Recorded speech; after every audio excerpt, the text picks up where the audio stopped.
Good afternoon mga boss. Meron tayo ngayong Bajaj City 100. So, iniwan sa akin itong motor na ito kasi kumalas yung kadena. So, pinapaayos sa akin ng may-ari. So, nang naibalik ko na, okay naman yung higpit ng kadena niya. So, sakto lang yan mga paps. So, kapag ganitong tama naman ang higpit ng kadena nyo na kumakalas ang inyong kadena, so dalawa lang ang pwedeng sira niyan.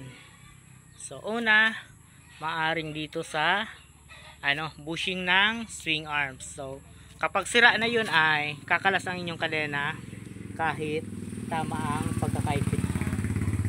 So eto okay naman ang ang bushing ng swing arms. So ang sira nito ay yung bearing dito sa sprocket.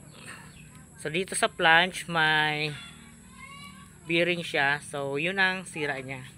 So yun ang papalitan natin mga paps. Kasi kung ibabalik ito sa may-ari na hindi ko papalitan yung bearing ay kakalas din naman ulit ito. So eto parang nakailang kalas na siya kasi marami nang tama ang sprocket niya.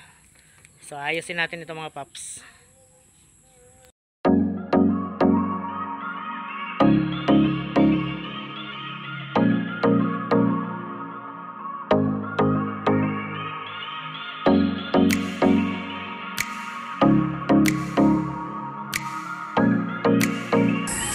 So para matanggal yung flange ay kailangan natin ng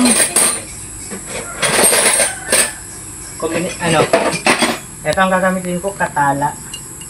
So kung meron kayong socket na sakto dito ay pwede rin. So yan, para matanggal yung flange.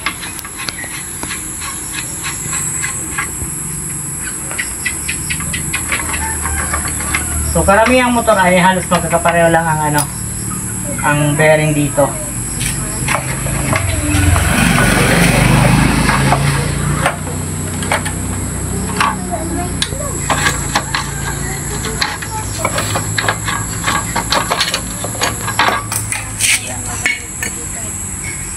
So ayan mga paps, kung makikita nyo ay sobrang alog na yung bearing. So ito, spacer ito, then nakapasak siya sa bearing. So papalitan natin yung bearing.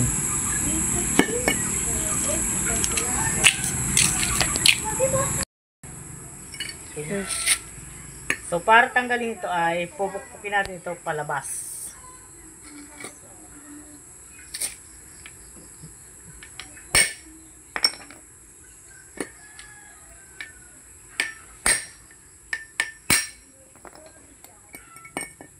Ito mga paps, so sobrang alog na yung bearing niya.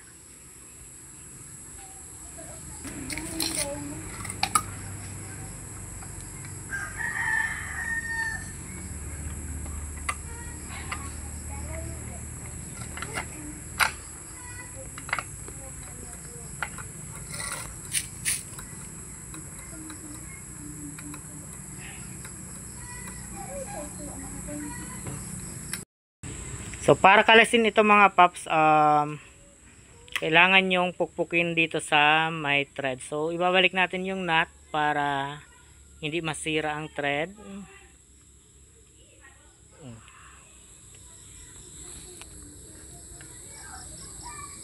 So babalik natin itong nut para hindi masira ang thread. Tapos pukpukin natin. Aray, naipit ako.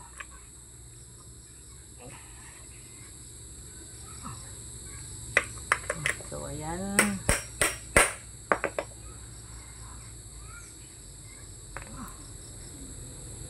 tanggal na.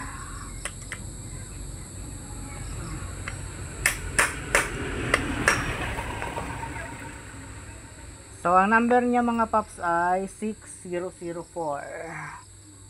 Number ng bearing. So ayan, 6004.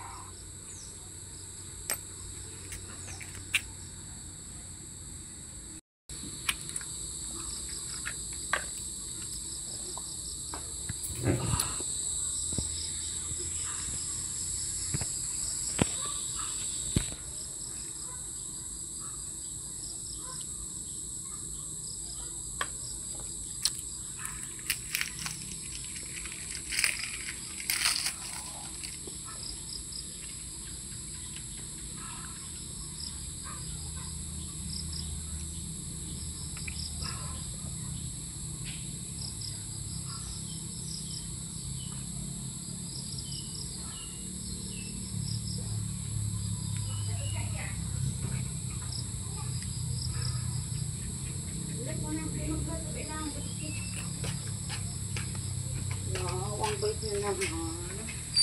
Nagana si Boboy? Nag-cellphone. Kundo kang cellphone ha? Kundo kang cellphone.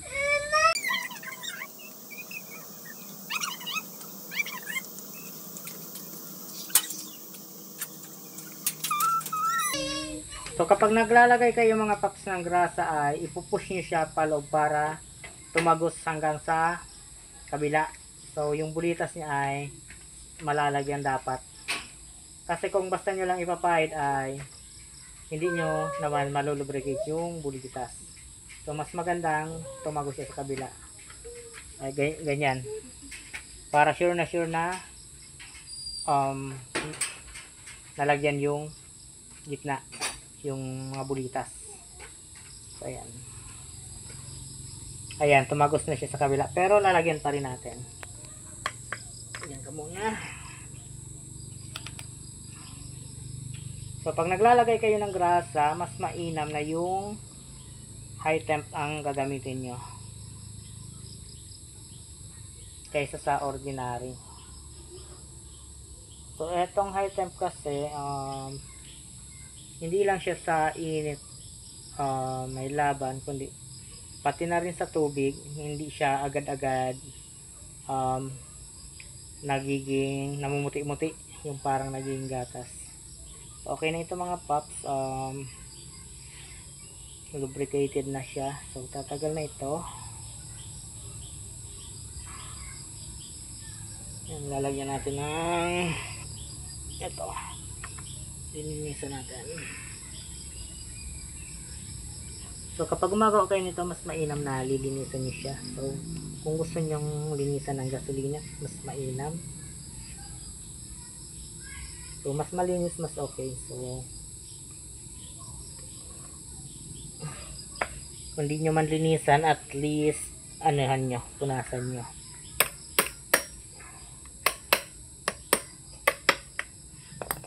Eto, okay na mga paps. Babalik natin sa dito.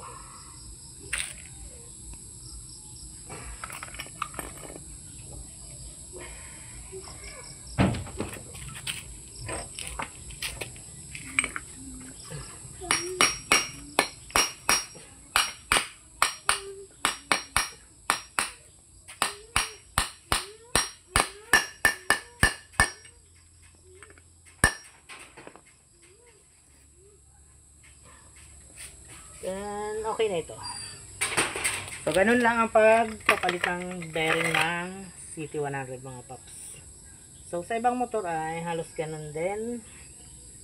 Konting-konti lang ang pagkakaiba. So, kapag nakita nyo to, kaya nyo na din magpalit ng bearing ng ibang clutch.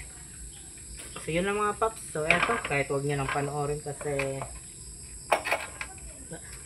madali lang naman ito.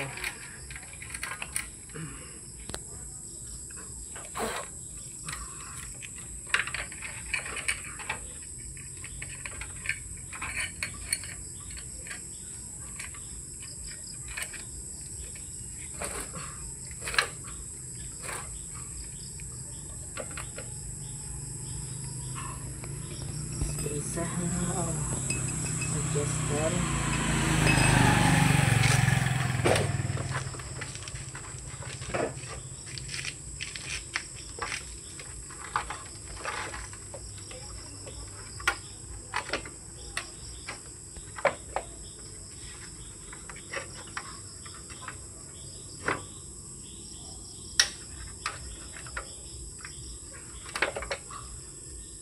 Yan yun na.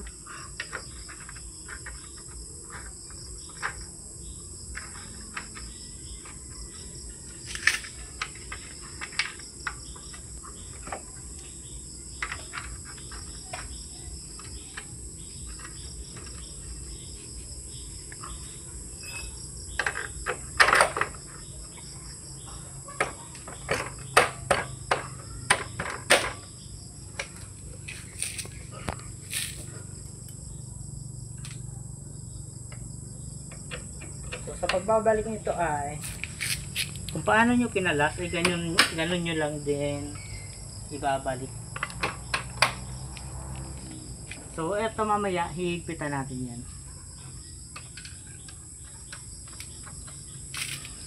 Saktong higpit lang para hindi masira ang thread. So wag nyong panggigilan katulad ng panggigigil nyo sa X nyo.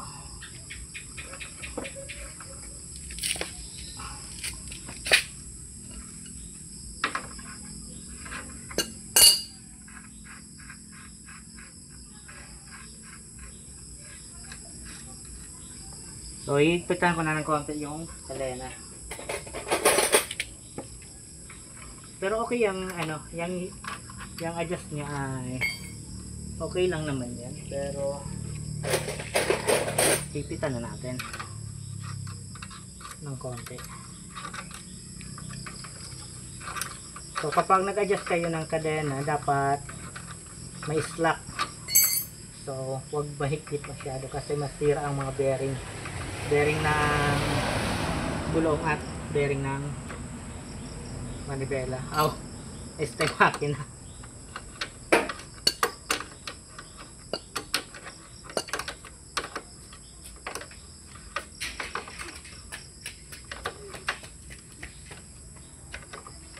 So ito, saktong higpit lang naman ito.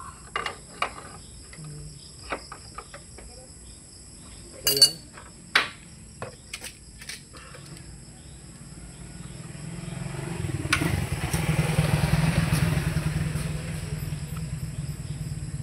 So nag-adjust tayo sa kabila, mag-adjust din tayo sa kabila.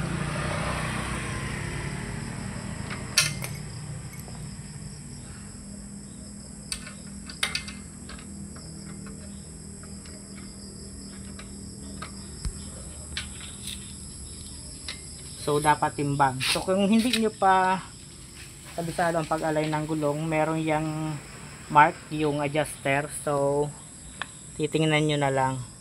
So eto, malamang wala na kasi luma na. So ayan, yung mark nitong adjuster dapat, ayan, itatapat nyo lang siya sa kung pang ilan, dyan sa mga guwit. Then sa kabila ay ganun din. So kung ilan dito, ganun din sa kabila. Pero kung gamay nyo na, kahit kung yun na yung tingnan.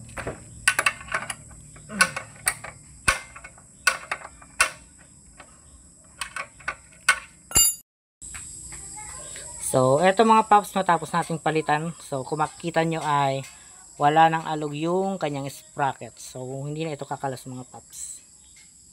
So, yun lang. Salamat sa panonood.